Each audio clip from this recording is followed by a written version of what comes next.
एतराज होना चाहिए। ये मत समझना कि हाफिज कुरान आलिम दीन है, ये दुनिया को नहीं जानते। अल्लाह तबारक व तआला ने इस जमीन पर उलमा को अंबिया के वारिस बनाकर खड़ा किया है। हर जमाने में एक हक का अलमबरदार होता है। हमारे उलमा इस जमाने में हक के अलमबरदार, हक के अलम को लेकर खड़े हैं। मैं तो एक तालिबे इल्म हूँ, मेरी कोई हैसियत नहीं है, लेकिन तुम अपने नापाक इरादे में इंशाअल्लाह कभी कामयाब नहीं हो सकते। और मदरसों को जलाया सिर्फ इसलिए कि मदरसों में कुरान की तालीम होती और कुरान में 24 आयत, मदरसे की ये तारीख क्यों नहीं मालूम? अगर मदरसा ना होता तो शाह वलीउल्लाह ना होते, मदरसा ना होता तो शाह अब्दुल अजीज ना होते, शाह अब्दुल अजीज ना होते तो जिहाद का फतवा अंग्रेज के खिलाफ तुम्हारा नाना देता, शाह अब्दुल अजीज ना होते तो हाजी इमदादुल्लाह ना होते, हाजी इमदादुल्लाह ना होते, मौलाना कासिम ना होते, मौलाना कासिम ना होते, दारुल देवबंद की बुनियाद ना होती, दारुल देवबंद ना होती, शेखुल हिंद ना होते, शेखुल हिंद ना होते तो मौलाना उबैदुल्लाह ना होते, मौलाना उबैदुल्लाह ना होते,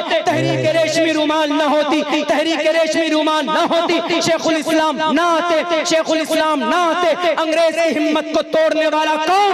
तुम्हारा सावरकर। वो झूठा था, वो गुलामी कर रहा था, लेकिन अंग्रेज की आंखों में आंखें डालकर अगर किसी मर्द मुजाहिद ने बात की, वो शेखुल इस्लाम ने बात की। शेखुल इस्लाम मौलाना हुसैन अहमद मदनी, मौलाना अरशद मदनी के अब्बा, मौलाना महमूद मदनी के दादा, मौलाना असद मदनी के मौलाना असद मदनी के अब्बा शेखुल इस्लाम ने अंग्रेज से कहा कि अंग्रेज, मेरे नौजवानों को तुम बरतानिया नहीं भेज सकते, नाजायज और हराम का फतवा देता। अंग्रेज ने कहा कि गोलियों से भून दूंगा। कहा दिखाऊं कौन सी गोली है जो हुसैन अहमद मदनी को चीर सके।